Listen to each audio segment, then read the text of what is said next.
What's up, guys? Zan from Forward Progress Madden. In this video, we have a special guest with us. Everyone, welcome Coach K. Hey, what's going on, everyone? We not too much going on here. We got a look at something a little bit different here. Normally, we do commentaries over games that I have played, but I want to try to do something a little different. This time, we're going to take a look at Coach K's game and do a dual commentary together, as well as talk about some upcoming events for Compete Forever and Coach K's venture with his local tournament out in the tri-state area. So let's hop right into it. Kay, how are you liking this game? Well, I'm liking it, so far. It's a really, fun game to play. I got some gripes with the pass coverage a little bit, but we're gonna see, if that's resolved. It's early in the year and stuff like that. So, let's see if that gets helped out by EA. Gotcha. Yeah, I think we all have our moments defensively. Sometimes you feel like if you just had a little bit more freedom defensively, that you could get that extra stop or two that you need to pull out a W. It looks like here in this video you're the Atlanta Falcons and you're playing the Broncos. Who is the owner of the Broncos in the C4 360 league? That'll be Top Cat. Okay, yeah, Top Cat. Top Cat's a new guy in C4. Kind of just joined up in the NCAA season. I ended up playing him twice in the NCAA. He looks like he's somebody that could end up being a guy who sticks in the C4 with us. So, what did you think about him in this game? Was he a tough opponent, or did he have some rookie moments? What did you think? No, I mean, I think he was a tough opponent. He just basically took what I gave him. You know what I'm saying? And that kind of kept the game tight. Like he just took he took what I gave him and played it, kind of close to the vest. And he definitely kept it a game up until the fourth quarter, late in the fourth quarter. Good, good. That's very key in this game, especially early in the year. A lot of players haven't gotten a feel quite yet for what they want to do offensively and defensively. So the best thing to do is always take what your opponent gives you. And right here, it looks like Coach K is doing just that. He's audibling down to an I-form twins, and it looks like he's preparing to run the ball, which he does. And what did you see there that told you wanted to run the ball against that defensive set? Well, what I do, like when I saw that defensive set, like what I was trying to do is basically kind of establish the runner first down. And if I got kind of like a, like a second and four or less, then I'll keep running the ball. But obviously, I'm in a passing situation now, so that didn't work out. Gotcha. For those that are watching, can you let us know what playbook you're in, or is this a top secret Coach K, one of the Coach K Yeah, specials? I left this playbook, so I'm good. This is a running gun. I've had an on and off, love affair with this book, since like I don't know, Madden 10. So I'll probably be back on this book later in the year. But it has a lot of options. It's a really good book. You know what I'm saying? But right now, I'm not on this book. Okay. Yeah, I think it's key early in the year, especially, the first season of C4. You want to get off to a good start. And a lot of players like to go where they feel comfortable, and they want to go home to basically the home cooking. So a lot of people will start off where they left off in the previous Madden. So I know that run a gun is one of your favorites, and you're big on the tight flex as well as the wide trips, as we've seen. Definitely a scheme that I've seen from you before. There's some stuff up on your channel of us even playing a C4 game way back when, and a very similar scheme. So Coach K is really fine tuned this scheme over the past few years. Um, how are you liking the Falcons? Do they work with it? Why did you leave it? Well, the reason why I left it is because you basically like the way the game works this year, especially with how the defense. Oh, touchdown right there. But especially with the way the defenses work, where you can kind of disguise the man and zone, like you don't get the tells like you do in the previous years.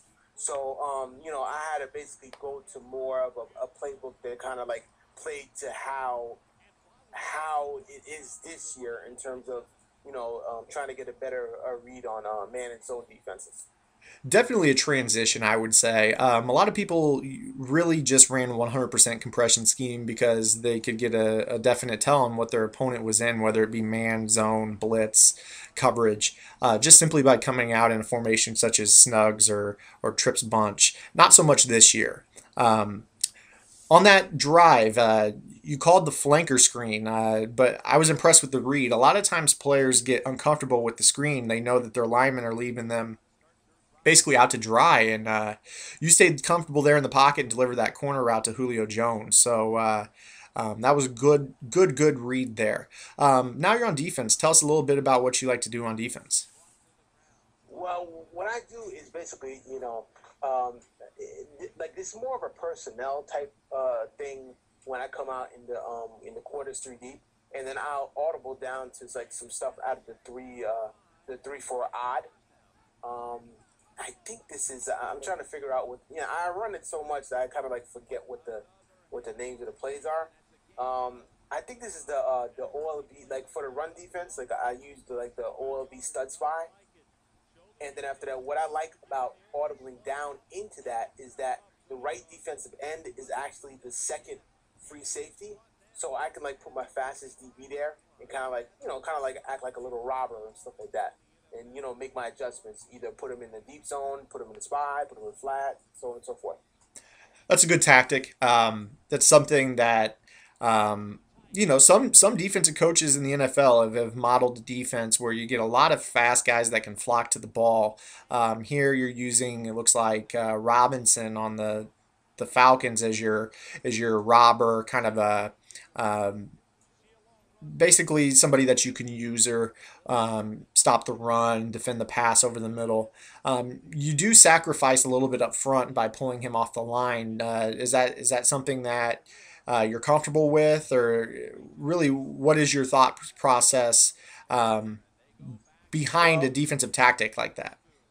well, the thing is that like as you can see, like I shift over the defensive line to where like when I lift him off the line, I shift over the defensive line to the left to kind of make up for that. But as you can see, like he's kind of like running the ball on me, so this doesn't work as well with the quarters 3 deep base personnel personnel. And but what I've noticed is that like later in the year, like when I just said, okay, you know what, I'm just gonna come out in a more like a base 3-4 personnel. Like it works a lot better. You know what I'm saying? Okay. Yeah, I'm seeing right here that Top Cat is definitely trying to establish the run here. He sees what you're doing. He's coming out in jumbo sets, 22 personnel, meaning two tight ends, two running backs, and he's really trying to pound the ball on you. Even here on 3rd and 7, he's running the ball. And it's key. You've only got two defensive linemen, and you've really got four backers. You've got corners playing some of the backer positions, and you've got that robber that you pull off the middle. So it kind of looks like a 2-5, really. Does that confuse a lot of people? Have you used this on the tournament scene and seen any success with that in live events? Well, actually, I have like in the past and stuff like that. But then after that, what happens is that my problem is that I make too many mistakes on offense. Like I throw a stupid pick, you know what I'm saying? I try to get cute, you know what I'm saying, and then that'll mess me up. Um, so Definitely, definitely. I can attest to the effectiveness and the confusion. I don't know if I was the one who coined it, but I like to call what you run the amoeba D. Just basically, you got a lot of moving parts. You don't really know what is going where, who's covering who, if they're coming, if they're going. It's just really confusing. And I've seen some pretty good defensive players, or I'm sorry, not defensive players, but tournament players, especially, Harrisburg, New York City. I'm not going to name their names, not going to air them out, but I've seen them struggle with your defense. And it's just a testament to if you just get in the lab and work on something long enough, you can make just about anything work. You keep the gap integrity when you shift your line to the left. You got a lot of coverage everywhere. And it's very flexible. So that's what I like about the amoeba defense that you run. here Top Cat is moving the ball a little bit in the air against you, which is a little bit backwards. It looked like he struggled at first with the run game, but now he's starting to throw on it, even though you've got a two lineman and basically nine guys off the line of scrimmage in coverage. Why is it that he's moving the ball on you right now? What would you do differently? Ah, well, the thing is that like there were some, um, I guess there was a few plays that I've actually added to my audibles at this point now that could have kind of like taken care of that. I was probably like locked into a man to man. I was probably anticipating the run, and then after that, he just passed the ball on me. Right here, the auto motion. Just I noticed right there the auto motion to the left. It when he motioned that tight end over to the left, it looked like the power run game to the left looked wide open, but a guy just drops down into the box out of nowhere and takes away that lane. And even though they run opposite of the motion, it's so hard to really figure out where to run the ball on this. It's because the offensive linemen have to travel such a far distance to pick up some of these guys. It really requires a true dedication to the run, and who better than Top Cat to do that? I know that he's a power run guy by nature. Going back to when I played him in the NCAA league, even he would run the ball until the cows came home. So I really am interested to see how this game pans out. Oh, Julio Jones is gone. Uh, Back on defense, right? And what more demoralizing than after you have a long, long drive all the way down the field, you just give up a one play touchdown, or in this case, a zero play touchdown, and you're back behind. Is there anything you do you know if you do anything different on this upcoming defensive drive? Are you kind of figuring out what he likes to do offensively and putting that into your memory bank for later in the game, or what are you I, doing I, at this point? well, I think what happens is when I see someone that really, really, really wants to, assert themselves via the run, a lot of sometimes you kind of have to figure out like whether the person just wants to stay in the run just because they don't want to pass, or they want to, stay in the run so they can kind of like open up the pass. So what I was doing was, in the upcoming drives, was like, okay, cool. I'll come on my run defense, but then I also have an audible, like kind of like a blitz audible that'll send some pressure up the middle to be like, okay, man, you got to make a decision. If you're gonna pass, you got to make a quick decision. Either or, and then get them in a kind of like a second and long or third and long situation, and then just play the best coverage defense I can, and then try to get that turnover. Sometimes you got to turn, you kind of get a little bit more aggressive on them, and I have audibles for that. I agree. Especially this year, the pressure is not nearly as consistent. For instance, what I'm getting at is, say your opponent uh, does not block a running back and you send pressure off the side of the running back. It may get in one down, and the next down, the left tackle may slide all the way over and pick it up when you least expect it. So I think the way to go is definitely coverage based defense this year. And when you're going to blitz, send it. Don't just send, four or five guys and pray that it gets in. Send the full arsenal, get the pressure on the quarterback. They think they have all day to do it, but when you really send that pressure, it gives them a hard time. So here we've got your opponent, Top Cat, is sticking to the run game, but is just not looking good. Uh, he's really struggling to run the ball on this two defensive lineman front, and you've just got entirely too much speed on the second tier. So I noticed anyways that you're starting to get to him. Is there anything that you pick up from his passing game that he really wants to do? Well, obviously, pass it over the middle. Oh man, Top Cat rubbing it in as he rumbles in for a touchdown. So we're Yeah. 14-14, and I'll just go ahead and chime in. This is the first time I've seen this. I don't know what happens. I'm just kind of going as I'm watching this video here with you. Um, One thing I really pick up on Top Cat is he is a right-handed passer. He has targeted the right side of the field, I believe, on every single pass attempt that he has made so far. Do you pick up on this, or did you do anything to stop this? Because I noticed that the 4th and 7, he threw a curl to the right. Then he threw another ball up the right seam to, I believe, Joel Dreesen. And then that touchdown, I believe, to, I don't remember, I think it was Matthew Willis. But they've all been to the right side of the field. Did you pick up on this at all? Nah, actually the first time I kind of noticed it is when you mentioned it right now. I kind of don't like what I do is like when I set up my defense, I set it up in terms of like the wide and short side of the fields. You know what I'm saying? Like I like to use the short side of the field as almost like an extra defender per se. You know what I'm saying? And Yes. you know I just act accordingly. You know. Okay. And a lot of players do that. They typically think, okay, the short side of the field is not where they want to throw. Case in point, right here, you just threw a swing pass to the wide side of the field to Michael Turner. Speaking of throwing the ball to Michael Turner, why? Yeah, you have Jaquiz Rogers on the bench. Are you just a fan of Turner, or why not Quiz instead of the burner? Because his agent called me and told him to do that. Nah, I'm playing. He no, because I'm the kind of person that I like to kind of like how kind of like Merrill Hodge on ESPN says. I like to use my factor back, like no matter what. Like I'm a type of person like. Yo, if he starts, he's starting all downs. You know what I'm saying? Like the whole thing about, and you know, this might be just me being, you know, a little bit stubborn and stuff like that. But you know, the whole thing of like switching out of back for third down, like I kind of feel like that's a tell. Like I rather not do tells with my personnel. You know what I'm saying? So that's kind of like the logic that I use when I do that.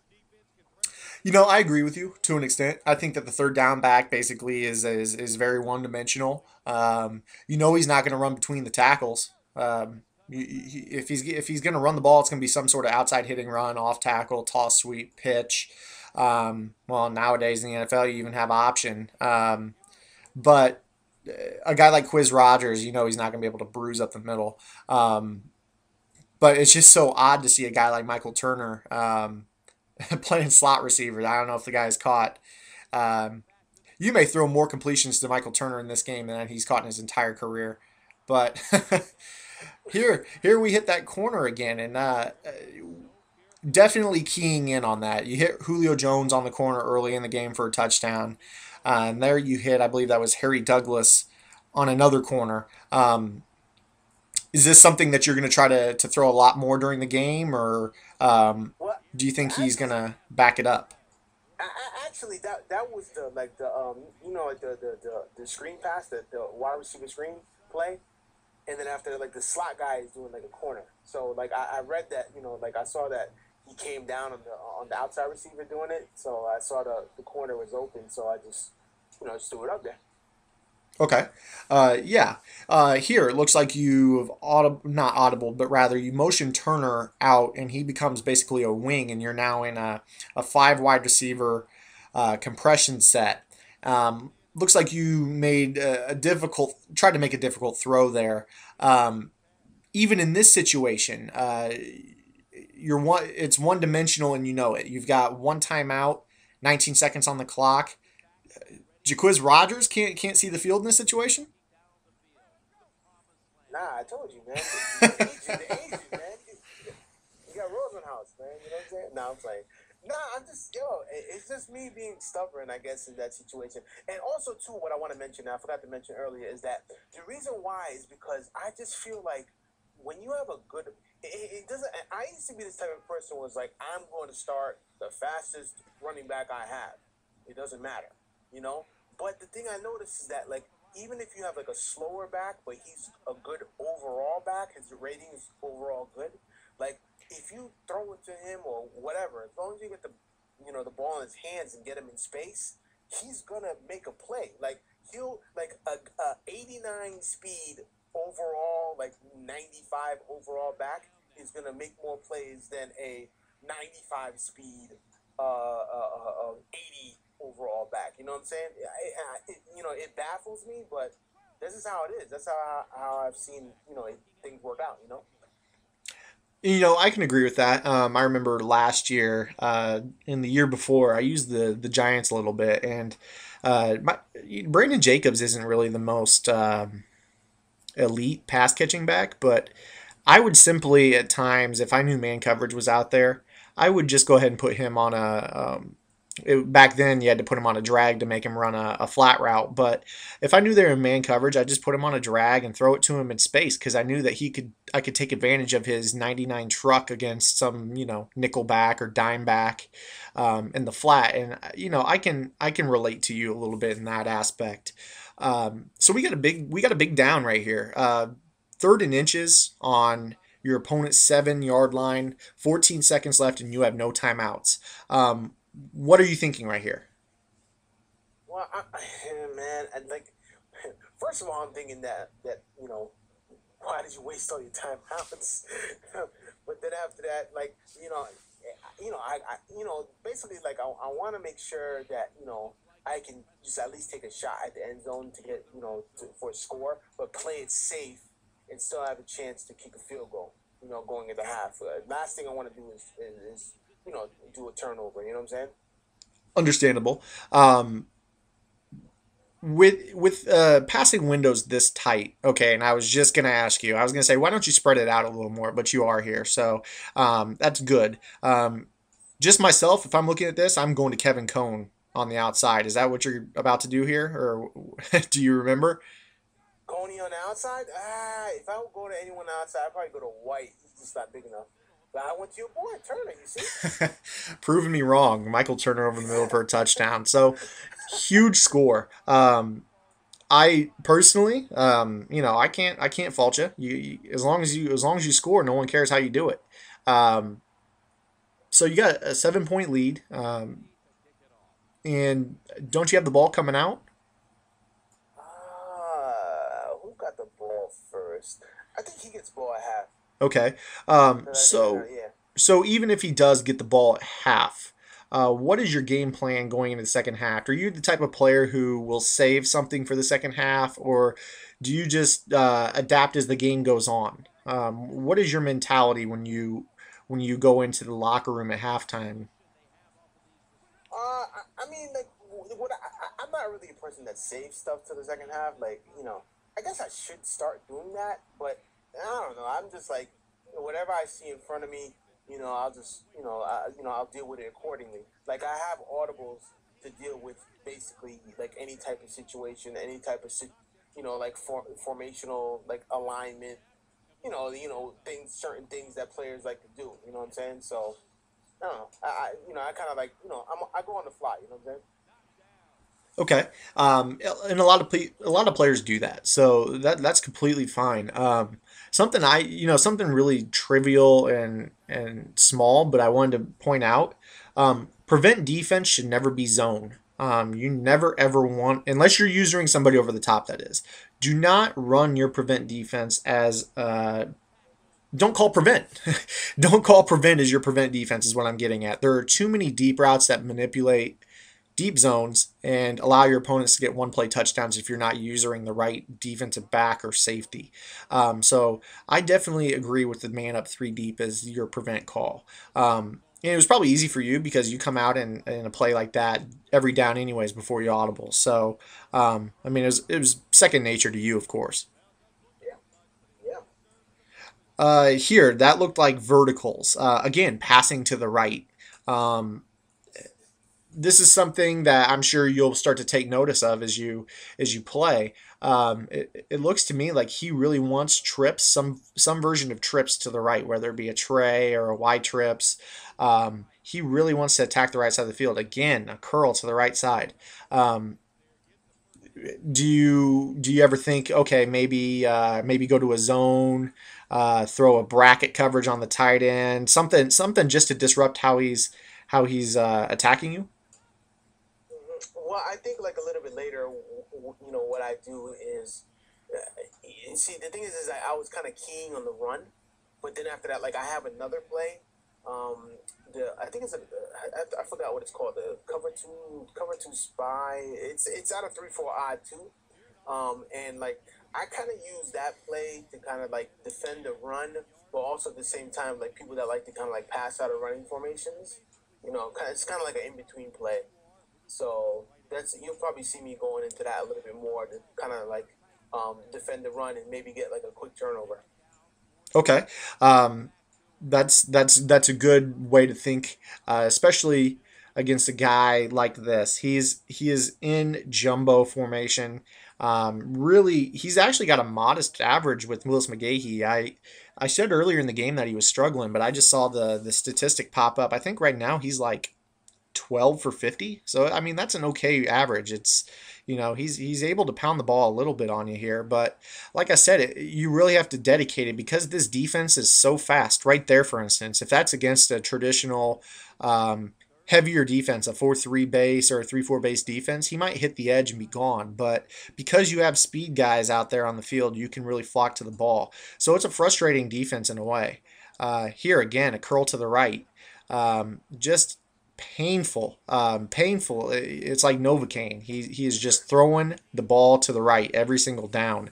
Um, what I personally would do, staying within how you play, um, I would start to, especially when he goes into this, he hasn't run the ball out of this formation yet. And if he's struggling to run the ball out of a jumbo set, he's not going to run it out of a single back set. So I would start to really get over to the right side of the field and start taking away some of his reads, whether it be the first curl or the second curl. Just make him disrupt his timing a little bit because he's in a crazy flow passing the ball right now. But he's deathly afraid to run the ball out of a single back set. So that is what I would do. Okay. Here in the red zone, again, he's coming out in this set, and really, he just can't really get anything going. Um, he keeps running these plays over and over. And here he actually hits a touchdown, but I think you clicked off of your player. You've had more success when you stay clicked on Robinson and just kind of play like a running back spy. So scores 21-21, but I really feel like defensively you're making him take lengthy drives, making him sustain his possessions to keep pace with you, and your offense is really going down the field quickly on him. So it's in your favor. And how do you feel? I mean that's basically the logic when it comes to having faster personnel on there, because um, I want the drives to be sustained, and also I don't want big plays to happen. Like I don't want the guys to be burnt by faster players, and also too, if a guy gets in space, I want the first guy to get there. The first guy might not make the tackle. Of course, they're gonna be smaller personnel, but then the other guys can come and swarm. You know what I'm saying? Ooh, bad pass. Yeah, Michael Turner there is he's got to have the hands on the ball first to make a play. So probably wouldn't have thrown that ball to him in retrospect. Um, go ahead. Yeah, yeah. So he did a Victor Cruz in week one. Put it to a Jets fan to make fun of the Giants, right? Hey man, I got love for the Giants too. You can't do that though. That's like liking the Mets and the Yankees, isn't it? Yeah, but let's not. We're not gonna talk about that. We'll talk about that later. You're right. Let's talk about something else, New York related. You've got a tournament coming up soon. You want to tell us a little bit about that? Yes, sir. On October 13th in Fort Lee, New Jersey, basically under the shadow of George Washington Bridge, right across the river from New York City. It's going to be at it's Madden 13 tournament starts at 9 a.m. and it's going to be at Local Battles Gaming Center. And you can check it out at www.localbattles.com. It's all one word. And we also got information at www.competeforever.com/tournaments, and that's compete the number four ever all in one word.com/tournaments. Great. And, I can't stress this enough. I've been with Coach K for a long time. The guy's put in more work than anybody else in the competitive game to give us a great place to play competitive Madden when we aren't at live tournaments. And now he's starting to do his own live tournaments. Get out and support this guy. Kay, I'm just going to go ahead and ask it because that's how I am. How much is guaranteed? 1,000, 1K, 1G. 1G. So I know there's a lot of people out there in the tri-state area. You got to get out and support this guy. The guy has done nothing but give us a place to play for basically years. He's put in crazy work back and through, I would say, 09, 010, or not 010, but Madden 10, and giving us a place to play even 10, 11, 12 when he brought compete forever to the community. So now get out and support him in his live tournaments. I know he's going to be putting on more than one over this Madden season, and I'm going to try to get out to one of those from Illinois myself. So let's try to make this thing a big thing in the community. Get more of these going, and really support him as a tournament director, because this is going to be his first event, and I really want to see him do well, because I know that he likes to see the community do well. So return that favor to Coach K. I appreciate it. I appreciate it. Everyone come out, man. Have a good time. Play Madden, compete, man. Get better. You know what I'm saying? Meet everyone that you see online. You know what I'm saying? Precisely. A lot of the guys that you play online, it's just completely different being in person, getting to play them. Everybody, it's really, the forums can sometimes be a hostile place, but it's crazy to see how big a family the community is when we all get together and have these tournaments.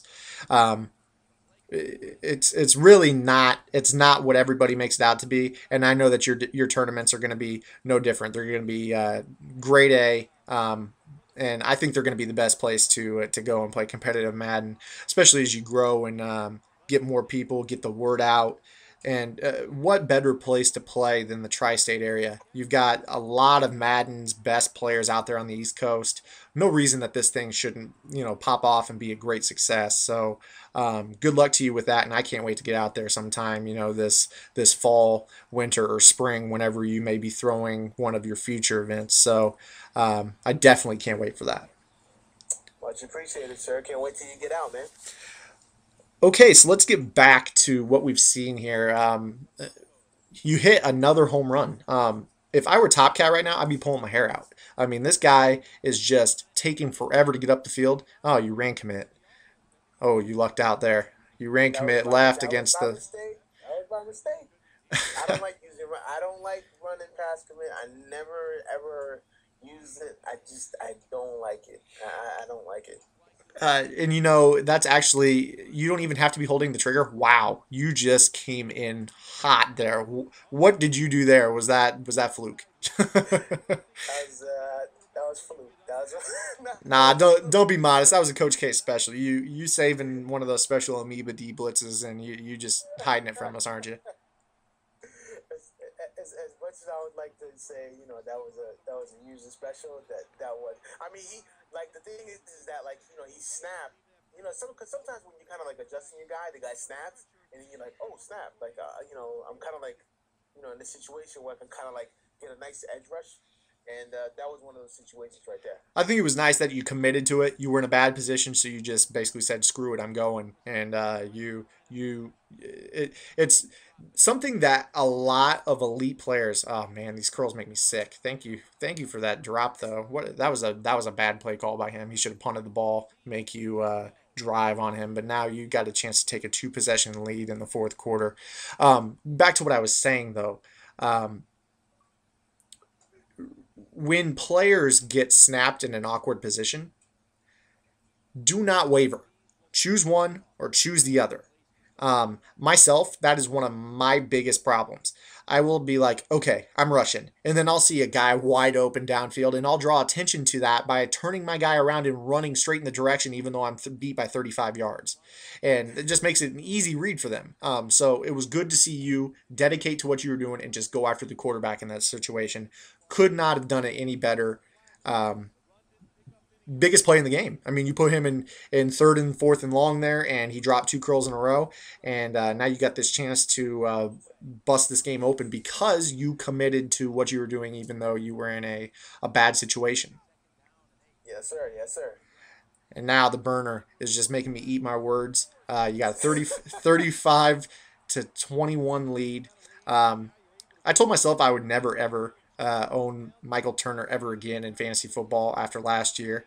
It just seemed like every single time I turned around, Mike Malarkey was calling play action pass on first and goal from the one. But as you can see there, when Turner gets a full head of steam, he's tough to stop. So I Oh yeah. see why you use him. I see why you use him. I still, you got to get Jaquiz Rogers a look, man. The guy's too fast. I think he's got like 90, 96, 97 acceleration. I mean, the guy plays like a faster version of Ray Rice. Maybe not faster, but he feels really fast for he's one of the elite pass catching backs on the game in my opinion.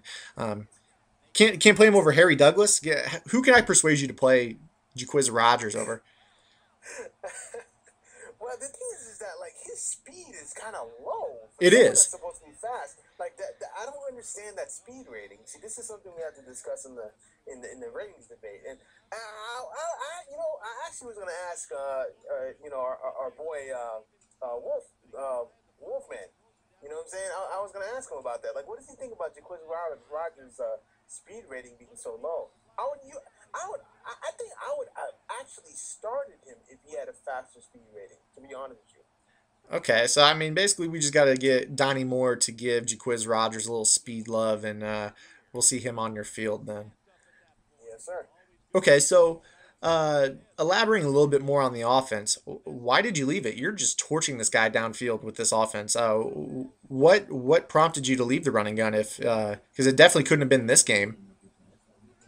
No, it wasn't that game. I obviously like going into the schedule, I was running into other players, and what they were basically doing was more, what's popular now with the 2 man under, zone out the outside linebackers or defensive ends, and I was kind of like running into problems with that. So I need to find a playbook, playbooks that kind of had um, better passing options or underneath routes, and also better run plays, and also like kind of like a playbook where I can kind of like mix up my play calling, and mix in with like a little play action here and there, to kind of deal with that type of defense better. Okay, I understand that. That's definitely a big time popular tactic this year is for people just to run a man-based coverage, particularly the two-man undercalls, and to put their defensive ends in buzz zones to take away crossing patterns as they cross the second hash mark, and really in that area of the field where he just threw that curl. That's where they want to take that area of the field away and just make you have to make crazy threaded throws. So I can understand that you got out of that. There's a lot of popular books to throw out of against coverages like that, whether it be Atlanta, uh, New England, Carolina. What book are you in now? Right now, I am using the balanced offensive playbook. And that is actually that's a throwback offense as well. What are you doing with Dunta Robinson right now? Well, I think I probably thought that he was going to try to pass to the motion man, and so I like motioned him over.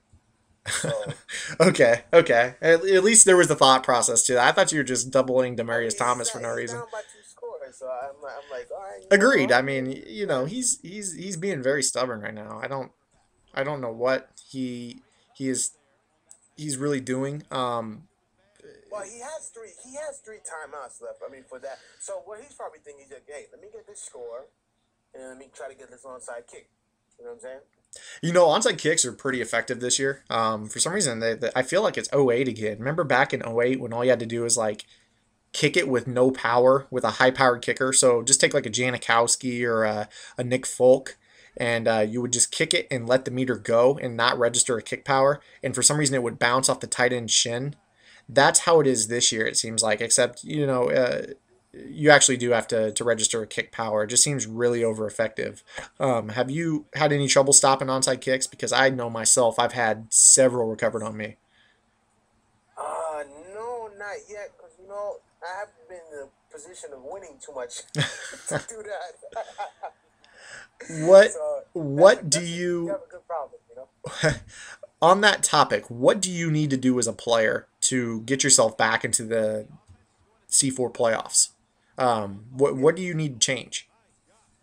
What do I need to change? Well, basically, like this season, basically, I've kind of been like, okay, you know what, man, I'm always gonna try to win, because it's like you can never like it's kind of like if you're not trying to win, then it's like you're not gonna try to get kind of like winning habits ingrained.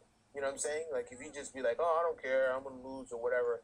That's not gonna help. And plus, too, with the fact that we now instituted the lottery, it's like if I have the worst record, it doesn't mean I'm gonna automatically get a first pick. So I might as well try to win. But what I've been doing is kind of like trying to learn using new playbooks and everything like that. And that's basically it. Kind of adjusting my defense.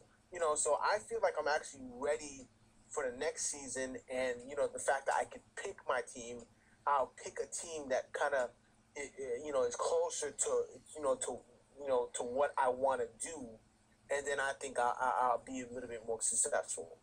Okay, so we see that you. Why did you throw a toss to Michael Turner?